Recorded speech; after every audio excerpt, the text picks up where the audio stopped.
people like me.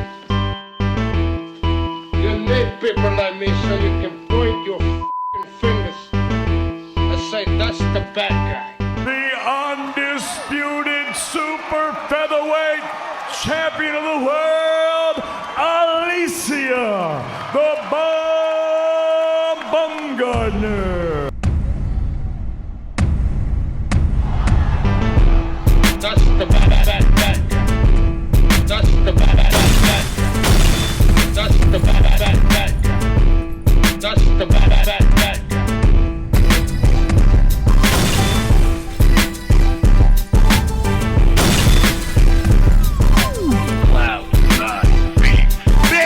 Welcome to the motherfucking relay. We're covering today's top boxing news. Okay, we'll start with this. Among the many fights going down this weekend, Sarah Bormann, unbeaten up-and-comer Sarah Bormann of Germany in the minimum weight division. She'll be squaring off against Yadira Bustillos, and I've talked about this fight 2 months ago. Why I've got Sarah Bormann winning, and why. This is a fight of some significance because it involves a WBC interim title. The winner of the fight, whoever it is, and I anticipate it will be Sarah Bormann, the winner becomes the mandatory challenger to Tzyu Estrada. This fight's going to be broadcasted here in America on DAZN, 11 a.m. East Coast time, for what is the WBC interim title in the minimum weight division. And as stated, the winner of the fight is going to become the mandatory challenger to Tzyu Estrada, that division's current reigning WBC champion. But because I don't anticipate Tzyu is going to stay there, I don't think she's staying at minimum weight. I think in her very next fight, she's going to move back up to light flyweight. It being that the story is, the people over there at Top Rank and ESPN made Yo Costavalle an offer. Yo Costavalle, the only other champion at this weight, the only other unified champion. It's down to Tzyu and Yo Costa, and it doesn't look like they're having any luck getting Yo Costa in the ring. Thus, Tzyu Estrada, she's not going to waste any time. It looks like she's going to be moving back up to light flyweight. It looks like she's going to be returning in July, and when she returns, she'll be opposite the ring, unified light flyweight champion of Mexico, Jessica Neri Plata, who's coming off that win over then champion Kim Clavel, who's also going to be fighting this weekend, but that's another story. The basic idea here is, if Tzyu Estrada is set to be leaving the women's minimum weight division, if she's moving up in her next fight, then she won't be around for the winner of this one. The winner of Bormann versus Bustillos, who I anticipate is going to be Sarah Bormann, which could result in one of two scenarios. It's either Tzyu Estrada is going to vacate the 2 titles she holds at minimum weight, leaving the WBC title vacant and available for Sarah Bormann to fight for, or she's going to hang on to it and defend it when the time comes. If and when an order from the WBC comes down for her to satisfy her mandatory challenger in Sarah Bormann, she'll defend it. It's a possible scenario as well. The WBC aren't sticklers for the rules like, say, the WBO, that don't allow a champion to hold titles at 2 weights. They make you choose. The WBO does. They made Tzyu Estrada choose which titles she wanted to hold on to after she beat then champion Tenkai Tsunami for her WBO title, whilst holding titles downstairs at minimum weight. And Tzyu elected to hang on to her titles at minimum weight, thereby vacating the WBO title at light flyweight. That's what happened. She did that on the premise that she would pursue the undisputed crown downstairs at minimum weight, but because she's not having any luck in that department, because she can't get Yo Costavalle to agree to a fight, she's set to move back up, and I'm not sure that she'll move back down. Not for Sarah Bormann, and not for Yo Costavalle, who they already tried to fight. No, I anticipate that Tzyu is going to stay at light flyweight and shoot for undisputed there because it's less political. There are only 2 champions, 2 unified champions at light flyweight. Jessica Neri Plata, who I'm hearing she may fight in her very next fight, and Evelyn Bermudez of Argentina. She could become an undisputed champion in as soon as 2 fights, just 2 fights at light flyweight, because there are no rival promotional outfits and no rival platforms to Top Rank and ESPN at those weights. And if she does that, if the prediction sticks and Sarah Bormann wins this weekend, and if the prediction sticks and Tzyu Estrada moves up to light flyweight, stays there, vacates the 2 titles she's got downstairs at minimum weight, what we could be looking at, Sarah Bormann may end up being this division's next WBC champion. The WBC could elevate her to full champion status after she wins the interim title, or they could make her fight somebody for it.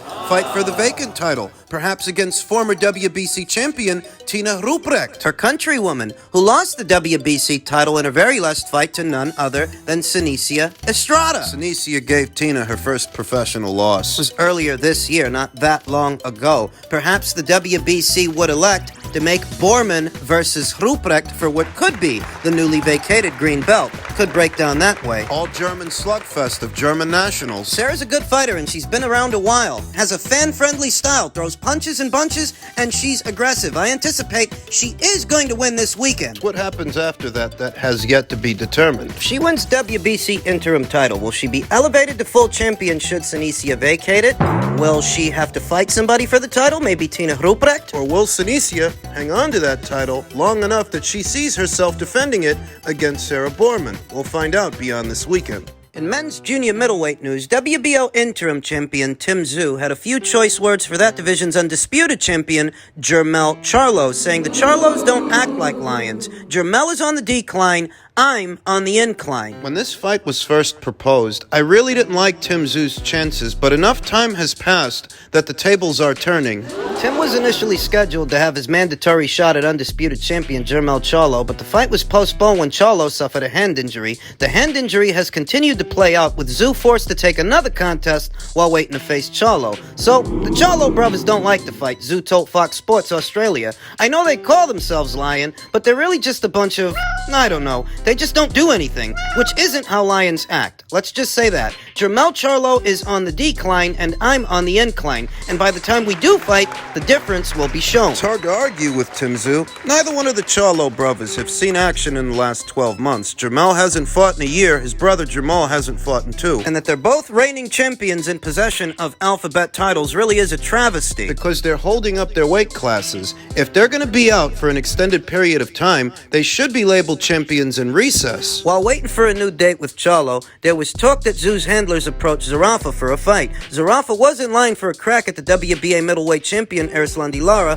but took a step-aside fee to allow the Cuban champion to make a voluntary defense against Danny Garcia. That just shows his character, shows exactly the type of person he is. He's a fraud, said Tszyu. There's no way I'd ever step away from a world title fight, but in saying that, the only fighters who get offered step-aside money are those who aren't relevant, fighters who aren't important, the ones nobody cares about. I don't know how much he took, but that bloke would accept $500. That's the second time on record that Michael Zerafa has walked away from a Tszyu fight. Over a year ago, he was supposed to fight Tszyu in their neck of the woods in Australia, but he walked away from that fight in Stevie Sparks. He ended up standing in Michael Zerafa's place. That was over a year ago. Over a year later, it's more of the same. And it's strange because, believe it or not, fighting Lara here in America, even if it is for a title, it's not as big a fight as fighting Tszyu in Australia.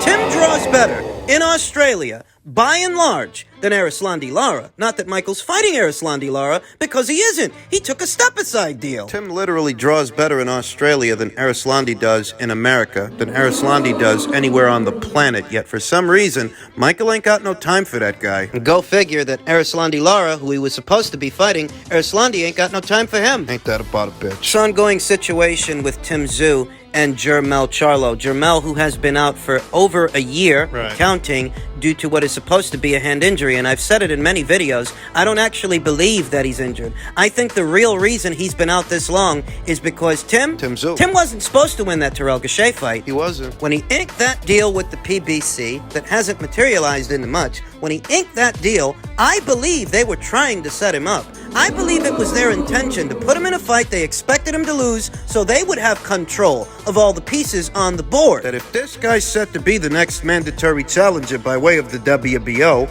let's take that from him and we won't have to worry about him anymore. What they didn't anticipate is that Tszyu, in his U.S. debut, they didn't anticipate he would win the fight, that he would dominate Terrell Gausha. They didn't think that would happen. Some postponements and delays later, Tony Harrison, former WBC champion Tony Harrison, they let him go to Australia to have the Tszyu fight. Because the Charlo fight got delayed. Charlo got injured. They allowed it. They allowed Tony Harrison to go to Australia and have the fight with Tszyu, likely on the premise that they were hoping Tony would come back with WBO interim status, and he didn't.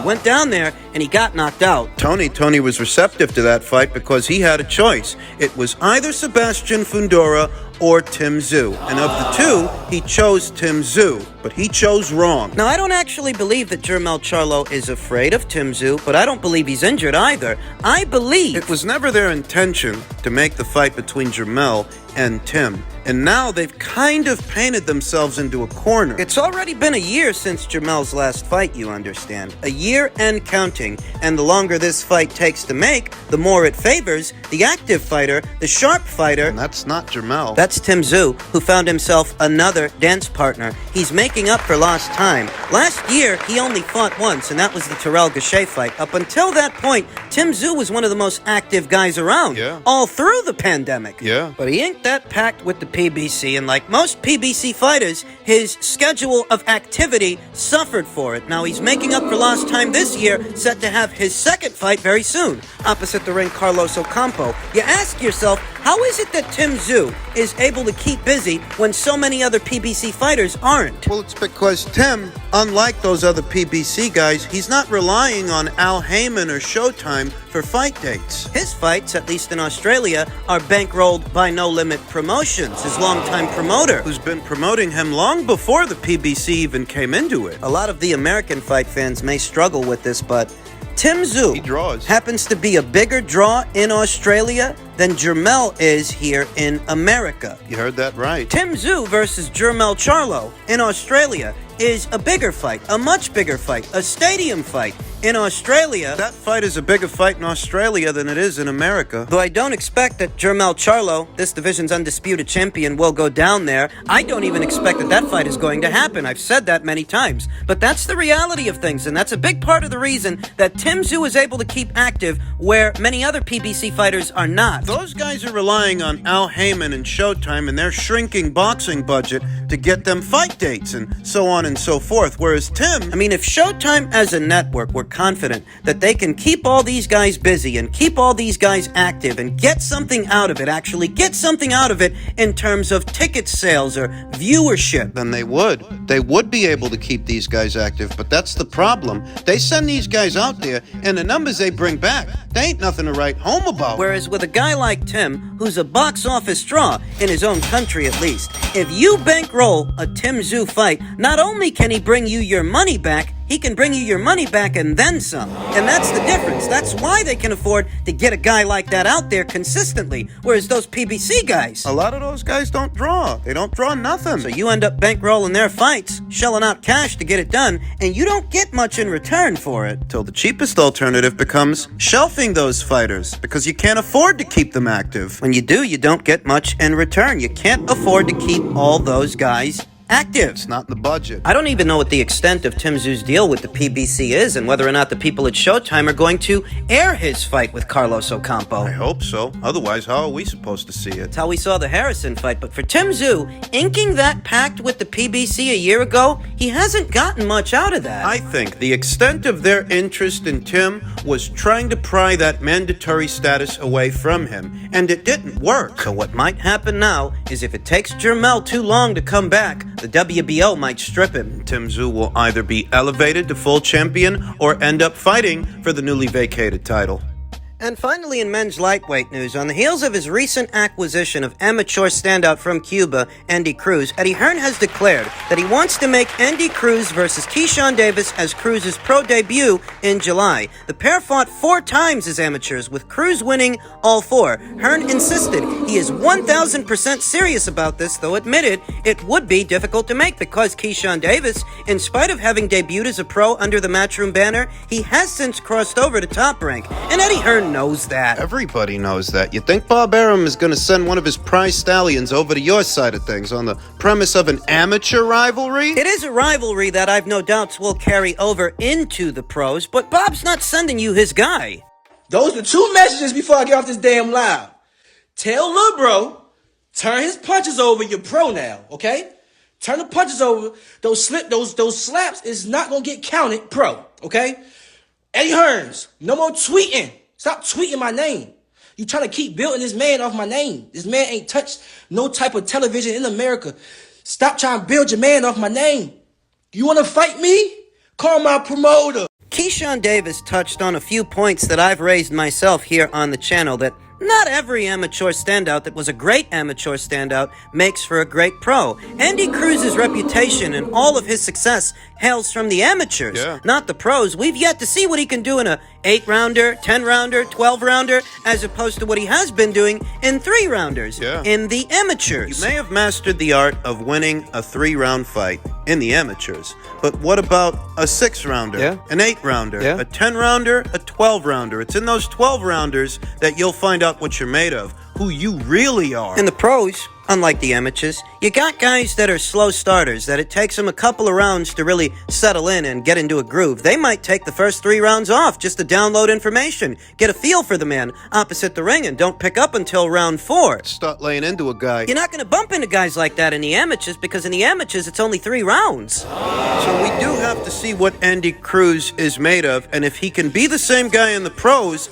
that he has been in the amateurs. Keyshawn Davis, up until recently, up until Matchroom's recent acquisition of amateur standout Andy Cruz, Keyshawn has been all wrapped up in that, Frank Martin. That Frank Martin, Rolly Romero, Top Rank versus PBC conversation. He's been all wrapped up in that up until recently. With the acquisition of Andy Cruz, attention will now turn to that rivalry. Andy Cruz might have beat Keyshawn Davis 4 times in the Amis, but this is the pros, and in the pros, Keyshawn Davis already has 8 fights, no losses, no draws, with 6 knockouts. It's Andy Cruz here and now that has some catching up to do. Because of his amateur pedigree, I anticipate they're going to move him along fast. A la Vasily Lomachenko. A la Katie Taylor, a la Clarissa Shields, that based on this guy's amateur background, they may move him a little quicker than your average professional boxer, though that could backfire. At the same time, because Andy Cruz is already 27, going on 28 years old, he ain't got all the time in the world to make a splash. They kind of